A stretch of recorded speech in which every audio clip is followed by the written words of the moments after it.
Why do so many love to be a part of these fake mega churches or part of these fake Hebrew Israelite organizations? Well, there is a psychology behind it. There are several factors, but I will just list a few. The first is the prosperity gospel. Some individuals subscribe to the belief system known as the prosperity gospel, which suggests that financial success and material wealth are signs of God's favor. According to this perspective, a rich church leader is seen as being blessed by God and therefore a symbol of success and spiritual authority.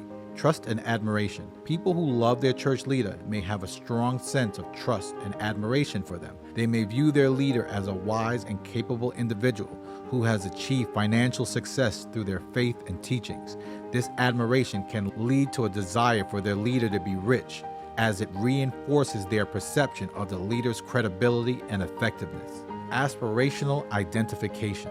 Some individuals may aspire to achieve wealth and financial prosperity themselves. When they see their church leader living a wealthy lifestyle, it can serve as inspiration and a symbol for what they hope to attain. The aspirational identification can create a positive association between their leader's wealth and their own aspirations. There are other reasons as well. For me, throughout my life, I've had experience with various organizations like these, either through up-close and personal involvement or witnessing them on television.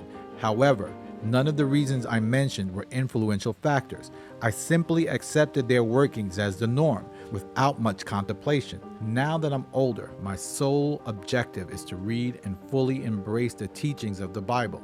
I aim to accept the words as they are, without attempting to rationalize or dilute their meaning. My intention is to faithfully follow what is written in its pages. So the leaders of these organizations, are they in compliance with the righteous judge of the earth? Let's start by reading Luke chapter 14, verse 7. So Yeshua put a parable to his disciples.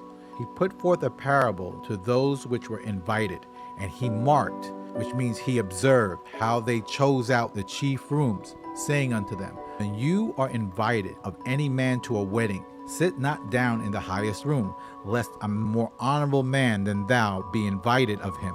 And when he that invited thee come and say to thee, Give this man place, and thou begin with shame to take the lowest room. But when you are invited, go and sit down in the lowest room, that when he that invited thee come unto thee, he may say unto thee, Friend, go up higher, that thou shalt have worship in the presence of them that sit at meat with thee. For whosoever exalteth himself shall be brought low, and he that humbleth himself shall be exalted. As human beings, it is inherent in our nature to yearn for the exaltation and praise. However, according to the teachings of Yeshua or Christ, it is the will of the Father that we humbly assume the lower seat until the moment He, in His wisdom, chooses to exalt us. The principle serves as a reminder of the virtue of patience and the profound wisdom in embracing humility as we await the appointed time for elevation in accordance with His plan. By adhering to the principle, we align ourselves with the Father and the teachings of Yeshua. Matthew chapter 7 verse 15. Beware of false prophets which come to you in sheep's clothing, but inwardly they are ravening wolves. You shall know them by their fruit. Do men gather grapes on thorns or figs on thistles? It is interesting how many people seem to have forgotten this important aspect. If your church leader desires a prominent position and craves the admiration of others, then you are undoubtedly in the wrong environment. Your priority should be to surround yourself with individuals who wholeheartedly obey the commandments. Taking the humble seat is not a suggestion, it's a commandment, and those who fail to comply will not be accepted. 2 Corinthians chapter 5 verse 9. Wherefore we labor, that whether present or absent we may be accepted of him. For we must all appear before the judgment seat of Christ, that everyone may receive the things done in his body, according to that he hath done, whether it be good or bad. The ultimate objective is to gain acceptance from the Most High. Simply being a part of a mega church does not guarantee acceptance. It is most likely to ensure our rejection. What truly matters are the commandments, their observance or neglect. Our judgment will be based on our obedience to these commandments in our lives, not the status or exaltation of leaders, nor our position within those organizations.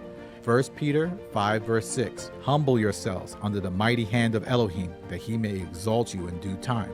It is important for us to take the low room.